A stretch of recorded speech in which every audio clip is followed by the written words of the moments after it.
And you are live.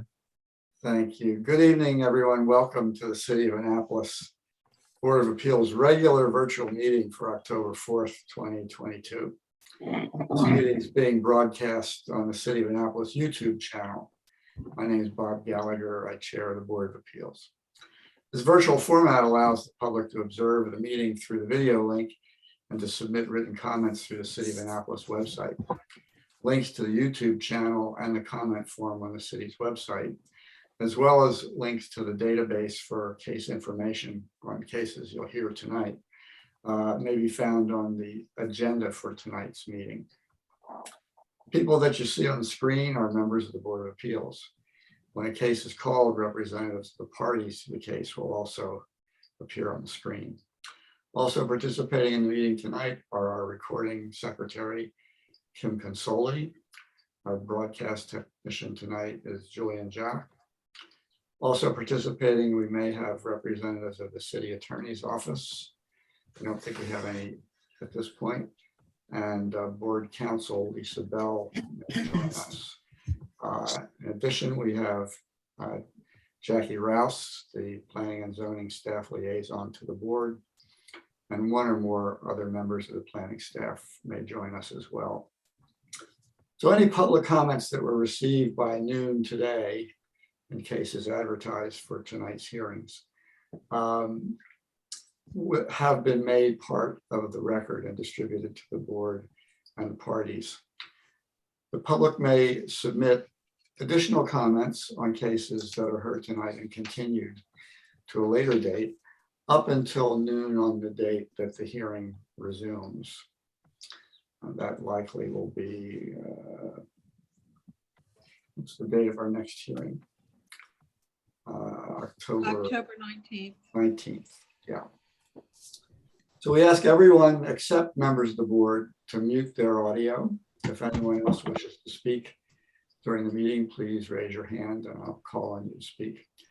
I'd like to remind everyone that communications with the board about any case by anyone other than a party to a case must go through the comment form on the city's website.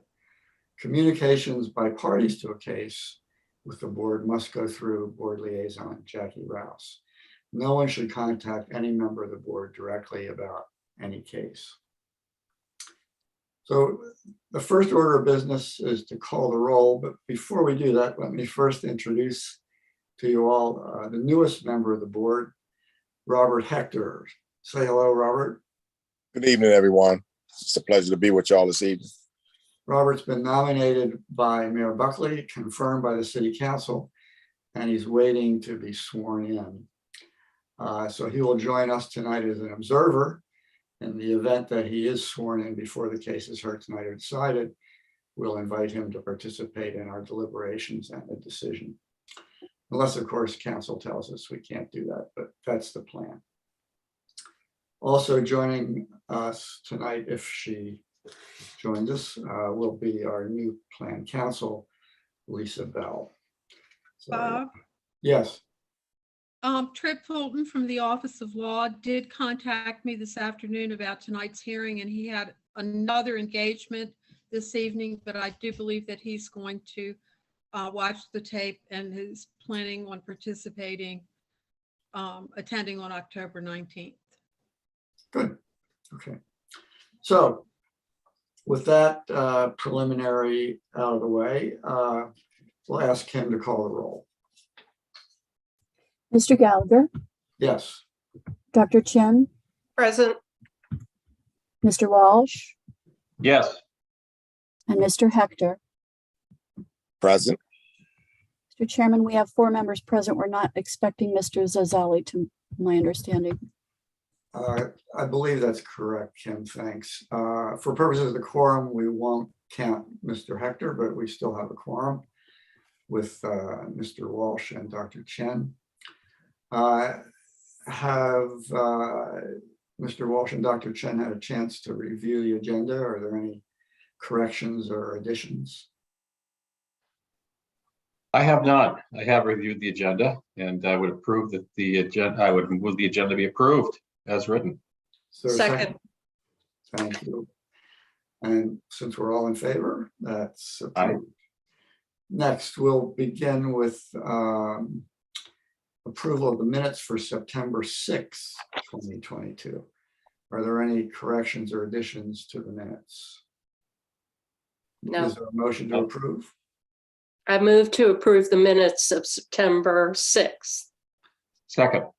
All in favor? That would be aye. Aye. Thank you. So let's get down to the real business. We'll start with a variance application.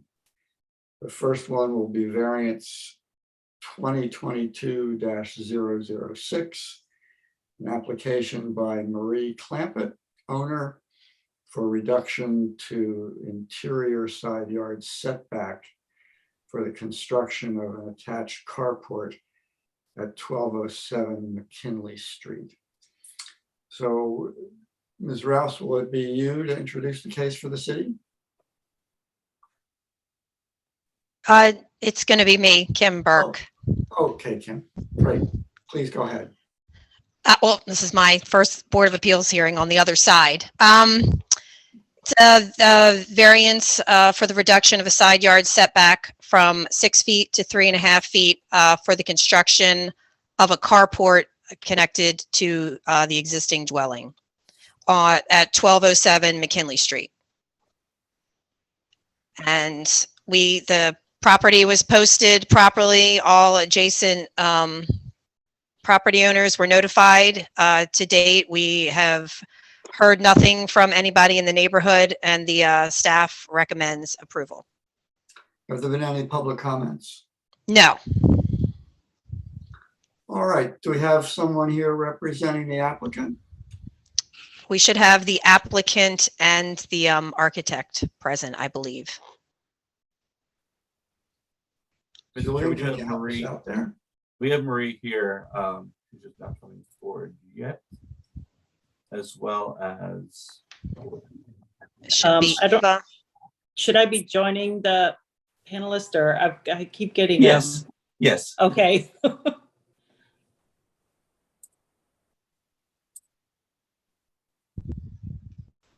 Okay, so Marie, I don't know if you would like to say anything about this? Excuse me, Okay. Kim. Can Yes. We have we al- Marie? Can we also promote Lisa Bell? She's in the waiting room. I went to promote her, but she hasn't accepted it either. Oh, thank you. Sorry. She's unmuted though. She can speak if she needs to though. All right. Ms. Clampett, are you with us? Yes, I am. Good, thank you for coming. We have read your application and the attachments to it. And we have thoroughly reviewed the city's recommendation and the reasons for its recommendation of approval. So you don't need to go over that in any great detail, but we certainly invite you to tell us about anything you think is particularly important or that might have escaped our attention that we should consider in connection with your application. No, I believe everything was mentioned and I think was covered with what Kim just went over. And the variance is for the carport, is that correct, right? Yes, the variance was for the carport for the side yard setback. I should Yeah. also note that there was an administrative adjustment for the carport also for the overall total setback requirement of 12 feet. An administrative adjustment was asked for that requirement to be reduced by 1.5 feet to 10.5 feet to fit the carport, which is over the existing driveway. So there'll be no new impervious with this carport. And I should That's also correct. mention that the neighbor, the adjacent property owner also has a carport. Yes, that's true. Questions from the board for either Kim or Ms. Clampett? Mr. Chairman, yeah, that was exactly my question, was whether there was an existing driveway. So that's good to know. So the carport is the minimal size to fit over the driveway. Is that right, Kim? Yes, it's very small. I think it's only like 12 feet wide by maybe 16 feet deep. It's the very minimal to cover the driveway and fit one car. Okay. That's correct. And my second question is for the applicant. If you could just please provide an explanation for the need for a carport. Well, for shelter, definitely for one thing, from the weather that's coming in, the family who lives there now is expecting a child, so for that to kind of have protection, getting in and out of the vehicle and off the street, and just to have that protection and shelter. So this is a rental property? It is. Well, my son lives there. Oh, your son. Okay. Yeah. All right, that's So- all, Mr. Chairman. Those were Mr. my Chairman, questions. just a quick Okay. question. Kim, I don't know if Kim or Ms. Clamp wants to take a go at it. If you could just, I know it's in the staff report. If you could just state for the record, what makes this unique? Thank This you, Mike. parcel unique. Obviously, the hardship is it's an existing residence. You know, Mrs. Clampett did not construct this house, and the house is located really in the center of the property. So any type of addition would require, for a carport, would require some sort of variance. Whereas if it was new construction, they could have, moved the house over a little bit to allow for this without a variance. So it predates the current code Yes. as constructed. Okay, thank you. Yes. And just one other question. I see you've noted in the staff report, but just for the record, you maintain that this is the least amount of relief that is allowed for on this with this variance should it be granted. Yes. Thank you. Not everyone drives a smart car like you, Michael. Well, smart car needs works for somebody who's not that smart. Well, good. Okay, so the way this works is if there are no more questions from the board, we will continue this case until October 19th in order to give members of the public an opportunity to comment on any of the evidence that they've heard tonight. And on the 19th, we'll reconvene and reach a decision.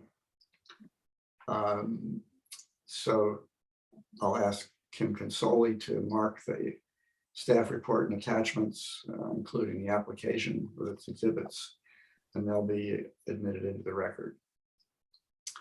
So with that, we will excuse parties to this case, and we'll move on to the next one. Thank you very much. Thank you. Thank you for your time. All right, the next case is variance 2022-001. Julian, will you be admitting Ms. Shelley? Yes, Michelle should be here now. Hi. There she is. All right. All right, welcome, Ms. Shelley. Thank you. This case is a variance application by Ms. Shelley, the owner, from the critical area requirements of code section 2154-080H in order to fill to grade a steep slope at the rear of the property at 77 Conduit Street. The reference subsection 0808 prohibits the development of slopes with a grade of 25% or greater unless the proposed development is the only means of stabilizing the slope. So Jackie, I believe this is your case.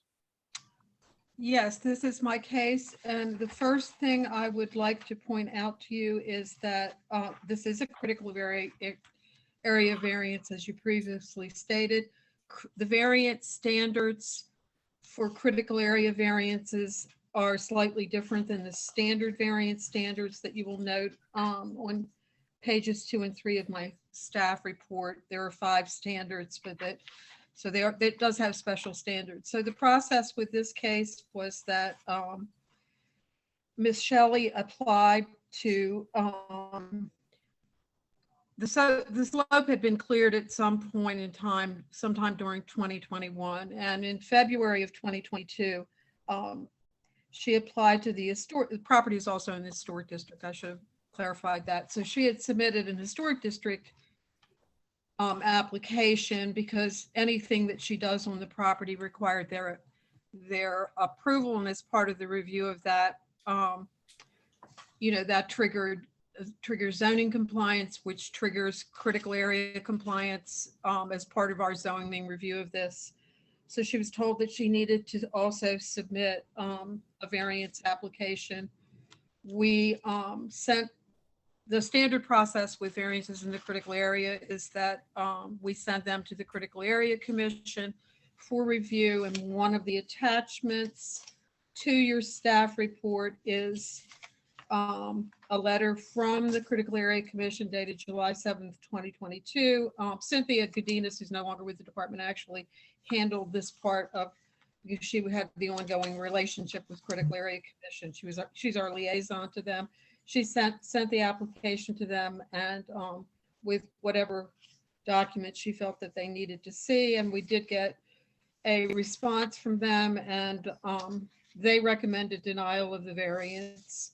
As you stated at the beginning of the meeting, one of the criteria for this is that you have to be able to show that this is the only effective way to maintain or improve the stability of the slope is by doing what you're proposing. And one of the primary reasons for denying this is that it did not meet that standard. But the reason that the slope needed to be stabilized was also based on prior actions of the applicant in devegetating the slope. So that was considered also to be a hardship of her own making that she had done that.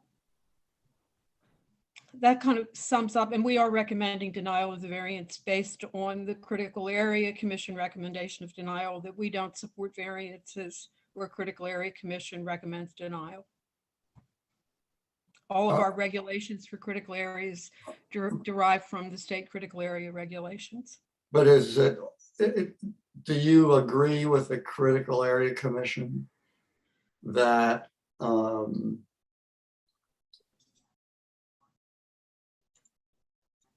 development of the slope as proposed is not the only means of stabilizing the slope? Development is yes, we think that it could be revegetated. You agree? Okay, good. I just wanted to hear small you say narrow area, and it could be revegetated. It had existed in a stabilized condition for many years. It's not the only slope that goes across the back of this road. I understand. Housing conduit. There are other properties that have the same slope. Are you satisfied? Is the city satisfied there's been compliance with the notice and posting requirements? Yes, the property was posted, and the adjacent property owners and tenants, as well as the homeowners association and the older person of the ward, were all notified, and the applicant did submit documentation to that effect. And I note we've got public comments from the neighbors on each side of Ms. Shelley and the neighbor behind where the slope ends. Those were all the comments that we received as of this afternoon were the comments from the 3 adjacent property owners. And All I right, forwarded. Ms. Shelley, I assume you'd like to be heard on this. That's why you're here. Yes. So before you give us your testimony, do you affirm, subject to penalties for perjury, that the evidence you'll give is true to the best of your knowledge? Yes, I do. Good. Before you start, let me just say that this is an unusual case. you come before us with an application where both the Critical Area Commission and the staff of the director actually recommend against. Now, that doesn't bind us. This board is independent. We make our own decision. We consider the evidence, and we don't consider ourselves bound by the decision of the Critical Area Commission or the recommendation of the director. But when we do make our decision, we concern ourselves only with whether you have carried your substantial burden of proof to overcome the presumption in the law, the presumption in the law, that your proposal is not eligible for a variance. And to do that, you've got two hurdles. The first is you've got to demonstrate by preponderance of the evidence that the proposed development is the only effective way to stabilize the slope. Only once you've carried that burden do we get to the other requirements that you're also familiar with, like the problem wasn't caused by you and so forth. So we want to give you every opportunity to make your case, but we ask you to focus your remarks on what we're able to consider, and that is evidence relating to whether or not your proposal is the only means of stabilizing the slope. And once you get by that, compliance with the other several criteria for a variance. So please go ahead. Chairman, I've prepared my, my presentation in letter form because I really don't have a lot of experience being a public speaker. So I'm going to read it. It's 1.5 pages, and I put a, okay. So this evening, there are 3 areas that I'll be addressing. Handling of my variance application by city staff, the letter to the Board of Appeals from Mr. Michael Laplace, specifically addressing hardship and desire, adverse possession, and recommendations from the city, and then a conclusion. So first, I'd like to start with handling of my application by city staff. I believe city staff did not handle or represent my variance application to the CAC appropriately. My application was altered and then sent to the CAC for review. All of my photos, 6 total, were omitted, making my application incomplete.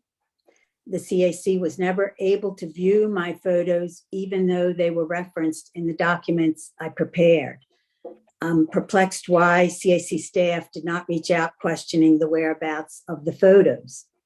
The only photos the CAC staff viewed were from a complaint written by a neighbor who was opposing the retaining wall.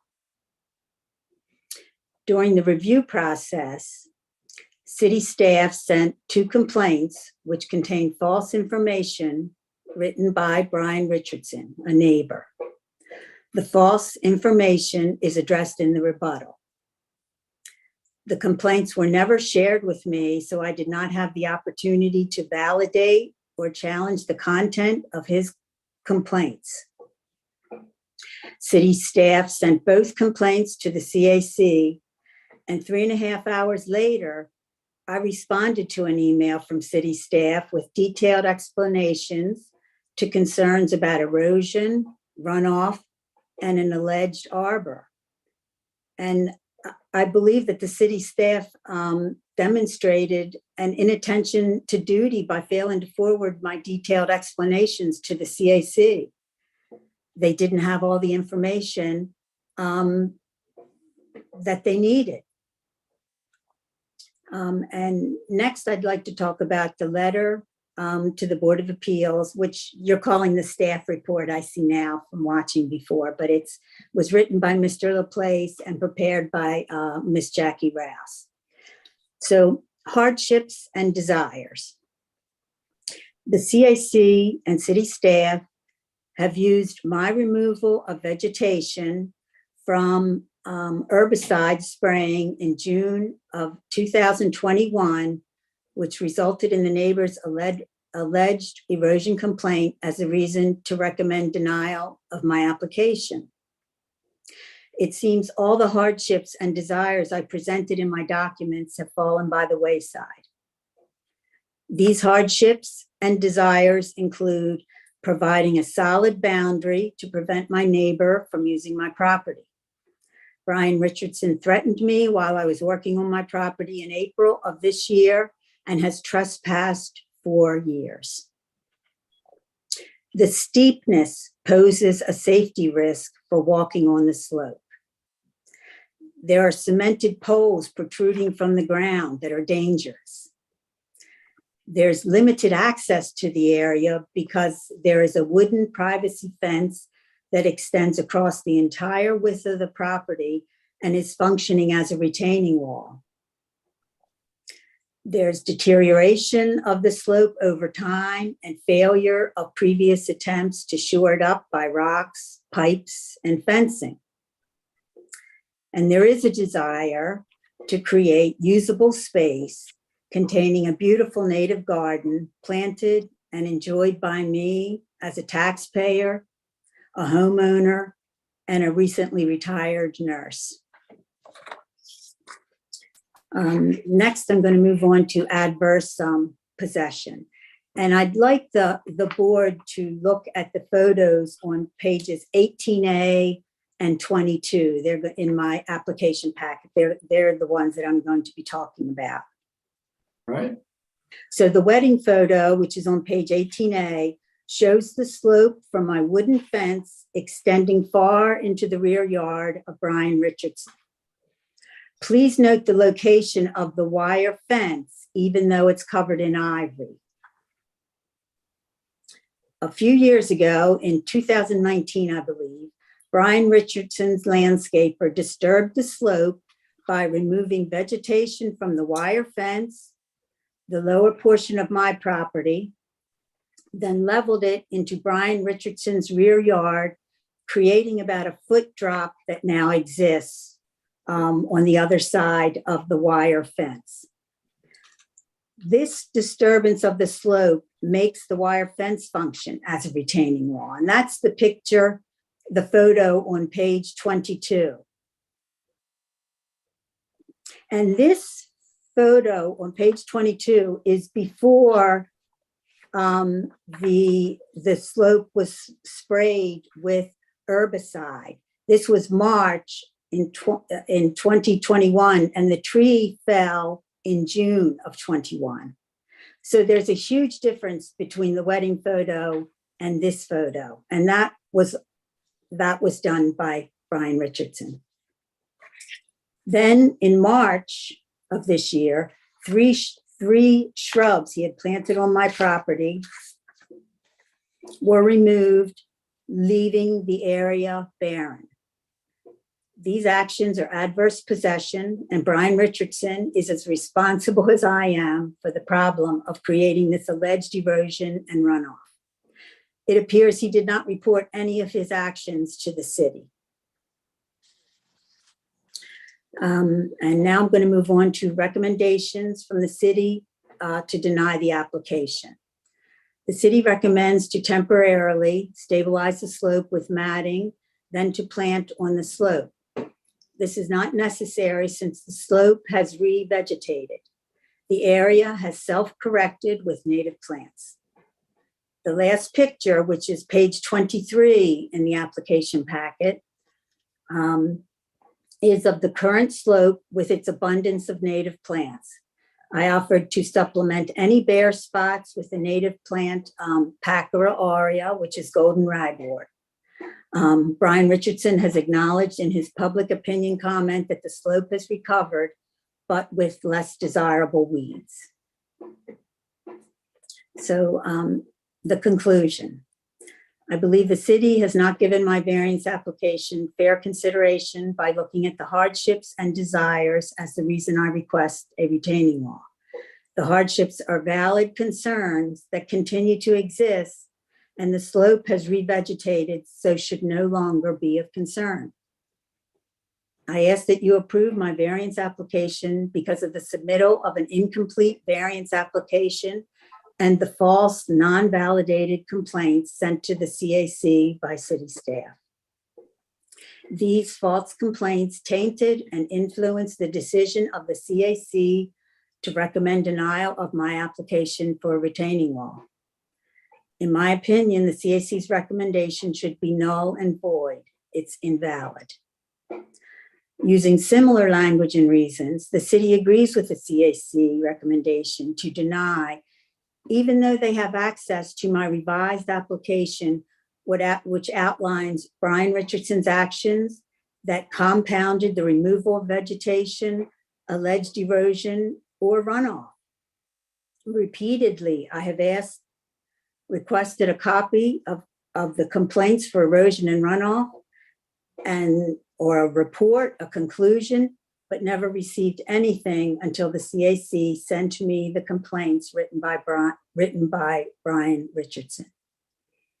In addition, I did request a meeting with planning and zoning leadership to discuss these issues and other options, but there was no interest.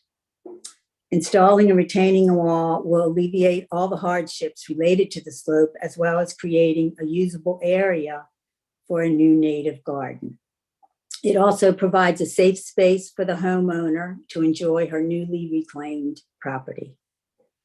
Then I wanted to thank you for your time and consideration, and I'm sure there's some questions. All right, thank you, Ms. Shelley. Questions from the board?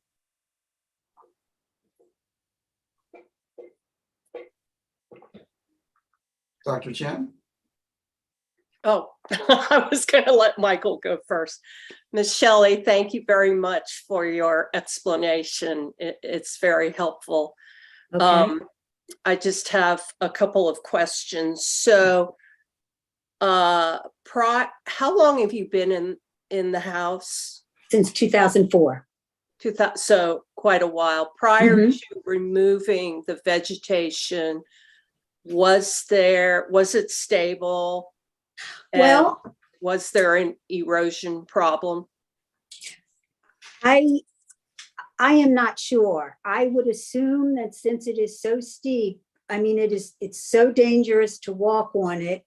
When I look out front and it's raining, it looks like a river going down the street. Now, I know that's cement, but still, this is a steep slope. I don't know that any of the pictures do it justice. I have to hold on to those poles and put my foot against the pole to even walk on it. It's not safe for me or anyone else. And the reason I sprayed the slope when the tree, half of this tree fell down, the workers were coming to work in the area, and it was full of poison ivy. Mhm. I had never been on the slope since I moved here, probably maybe in the last 5 years, I've kind of gone out, but since I've retired, and after the tree fell, I started looking at it. I spent a lot of time last summer with the residents at 74 Charles, and we talked about different options. They told me then they didn't want me to do a retaining wall, but they're on the other side of it. I'm not sure exactly how you document erosion. So you indicated, especially regarding page 23, the photograph, that the slope has revegetated. Yes. Has it re-stabilized? Is it in the same condition as it was prior to the removal of the vegetation? I would say yes, it is. There's a couple spots that I could put plants in, but I would be really reluctant after all of this to go stripping that. If there's not going to be a retaining wall, I'm really reluctant to strip all of that vegetation off of it. It just doesn't seem like this got pollinated by birds and bees. I didn't plant anything. I've never planted one thing on that slope. It's just too dangerous to be on, and that's my hardship, is that it can't be maintained. So the revegetation suggests that the retaining wall is no longer necessary to Well, if you- stabilize the slope. You know, I'm not 100% sure on that, because Brian Richardson is the one that is saying, who is opposing the walls, is the one saying that it was stable. And, you know, I thought I don't know how I could tell if it was unstable. I can walk on it and say it does not feel stable. You know, it's you know, my surveyor, my contractor, and me have been on it, but I don't think anybody else has. It's the city calculated it to be 83%. I mean, that's pretty, that's like rock climbing. It's, you know, I just don't think you can plan on it. I think that's why it was full of this native vegetation and weeds, is because it really can't be planted on. Thank you. No more questions. Okay. Mr. Walsh?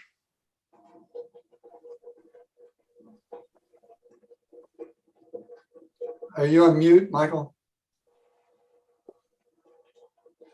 Sorry, I didn't want to interrupt previously, so thank you. Dr. Chapman asked some questions I had, but just to follow through. So, and again, you've owned that property since 2004.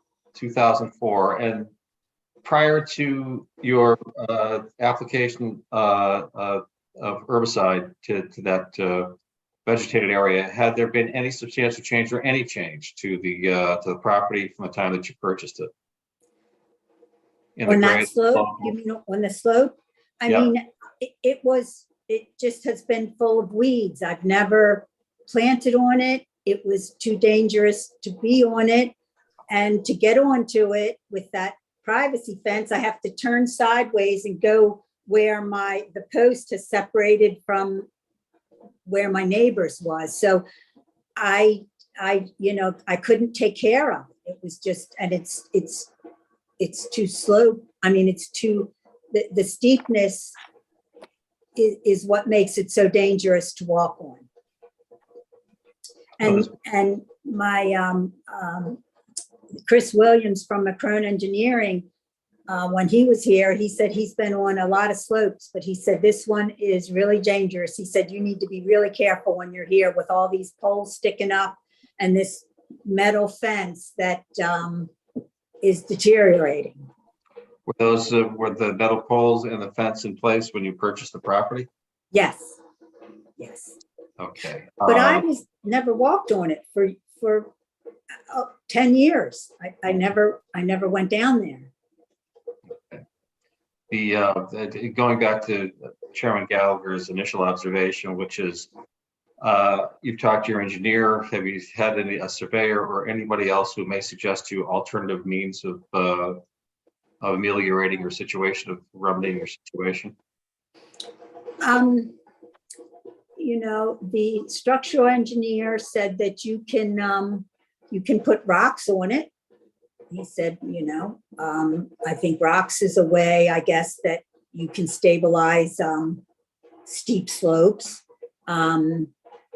But there's, you know, the two fences, the wooden fence and the wire fence, both are acting as retaining walls. So even though I know, you know, retaining wall isn't the word people want to hear with stabilizing the slope, but both of them are, because my yard is fairly flat. It goes back, and then there's the wooden fence. Right on the other side of that fence, it drops down. As soon as you get to the other side of the fence, it drops down. So, you know, it's, I would like to be able to use it. Who wouldn't? Like in the, you know, in the historic district, having 120 square feet is a lot. And that way, all the water would be confined to my property. There would definitely not be any runoff. There's not any diversion of any water or anything. It's just, it would be on my property. Stay on my property. Payment options. Thank you. Thank you, Mr. Chairman. All right, Ms. Shelley, you mentioned that I think you wanted to plant a native garden back there if you're approved. And I think you also mentioned another one of your objectives was this wall would improve your feeling of security on the property. Did you took down a tree in 21, is that right? Well, half of it fell down. It was, it was an old tree, and the part, it came down, it didn't look healthy. So I was getting estimates, but we could not work it out at that time because they needed a crane to take it down. And the access would have had to been from the driveway with Brian Richardson. So he did not want the crane. And after the great big huge piece fell, what was left wasn't stable. So then he let the crane come in and take the part that was still standing. It's in the pictures. The tree. There was only one tree on the slope. Did you have to get a permit to remove that tree? I believe Davey did. Okay. Hi, And, I have a past due amount and I'm subject to disconnection. I'd like to make a payment. I think Lisa needs to be put on mute. Julian, what are you doing, dude? Okay. Sorry, it's 5. All right, Ms. Shelley, let me say this. A lot of what you've gone into doesn't really relate to the questions that we're able to decide. What your neighbors did, the adverse possession, there's nothing we can do to address that. You think that Critical Area Commission was misled and that the staff was unfair? Maybe, maybe not, but as I said, we make our own decision. So we're focused on the factors that I mentioned at the beginning. Hardship is just one of several factors for a variance if your proposal is eligible for a variance. But we don't get to that question. We don't get to hardship or any of those other factors unless you convince us that your proposal is the only means of stabilizing. And just let me say, for my part, without speaking for any of the others, I'm not convinced yet, but I want to give you every opportunity to make your case.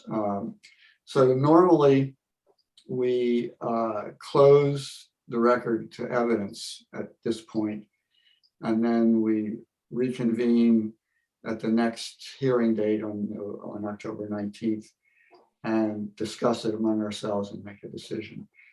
But I'd like to give you until, let's say, October 15th.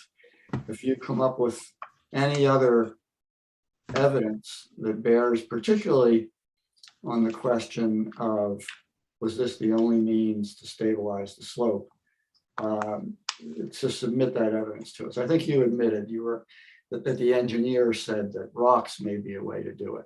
So if that's the case, then your proposal isn't the only way to do it. That's where I'm letting you know that you've got an issue you need to work on. I want to give you every chance to make your case. I guess when I look at it and I see how steep it is, that, I don't know, even putting rocks there is not going to you know, it's not going to help the steepness at all. You know, it's not going to improve the angle of the steepness so that it could be used for anything except what it is now, which is, I guess, you know, to have weeds on it. And I'm concerned that this complaint of erosion is not going to go away. I mean, it's, Well, I understand what you're saying, but I hope you can understand that the members of the board might give more weight to the views of an engineer or a horticultural expert over your well-informed, well-intended lay opinion. That's all I'm suggesting. If you have any other evidence you want to get to us, please get it to us by October 15th, and we'll reconvene on the 19th and reach a decision. Mr. Gallagher, there's one more thing now that you mentioned the engineer. I had contacted my structural engineer in March 10th and told him, you know, that I needed a letter that would demonstrate that this was the, you know, the most effective way to stabilize the slope. And we kept talking, and we decided to wait until later that month after all of the reviewers had reviewed my application so that he could address everything at once. And Brian Richardson called him, and I don't know what the conversation there was, but Dave Wallace called me later that evening and said, oops, I didn't mean to use his name, but it slipped out, and said that he couldn't give me a letter because he didn't want to be in a court of law and have to justify his position. Yeah. So I can't do anything. Understand what you're saying, but all we can work with is the evidence that you put in front of us, or the evidence is put in front of us. So if you've got something else, please get it to us by October 15th. Okay. And we'll give it our honest and best consideration on the 19th. Okay. So Thank you very much. Ms. Consoli, our recorder, will mark the staff report and its attachments as exhibits. We'll mark the application and all of its attachments as exhibits, including the materials, the photos, the narrative rebuttals. Everything that was submitted by Ms. Shelley will be marked as an exhibit and made part of the record of the case that we'll consider when we reconvene on the 19th. So thank you, Michelle. Thank you. Thank you so much. All right. So that concludes the agenda. I had one item that's not on the menu I wanted to mention. Ever since the pandemic emergency, we've considered from time to time when it would be appropriate to resume in-person meetings. And I'm not suggesting we should make a decision on that tonight at all, but we should consider it again at some point. It's been probably been 6 or 8 months since we thought about it. And in that connection, Jackie, if you would provide to us at some point what the other boards and commissions are doing. I think the city is meeting in person. I think maybe the port wardens are meeting in person. I'm not sure about that. You can check. You don't have to tell us. I can tell you now, Bob. Okay. Yeah, Um, I have an original source here. Yeah, the Recreation Advisory Board is the only commission currently meeting in person. Oh, okay, good. If we did decide to meet in person, I think I asked this before, but I've forgotten the answer. Does the board have any ability to set a lower occupancy limit for the room than the fire occupancy limit?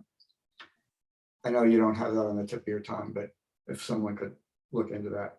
And finally, Jackie mentioned the sort of an alternative possibility.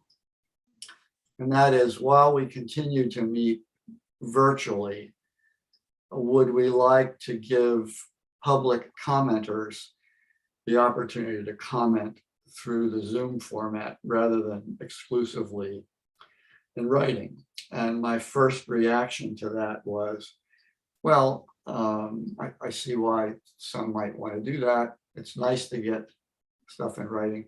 And if we do that, it's likely to make the meetings a bit longer. On the other hand, and correct me, Jackie or Lisa, if I'm wrong, but if we did permit testimony through Zoom, then we wouldn't have to go through this mandatory process of continuing a meeting for another interval to give commenters another chance to comment. So that might save us a few meetings. We might be more often back on the one meeting a month schedule. So I think there might be a trade-off there.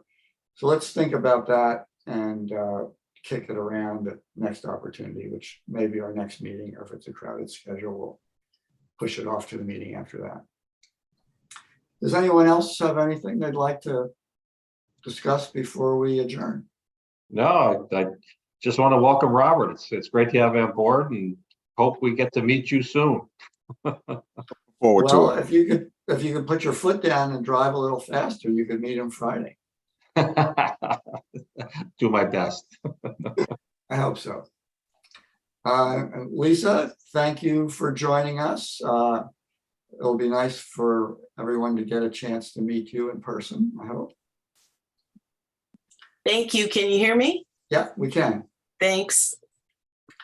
So I'm looking for that final motion. Dr. Chad? Mr. Chairman, I move to adjourn. Second. All in favor? Aye. Thank you all very much. Look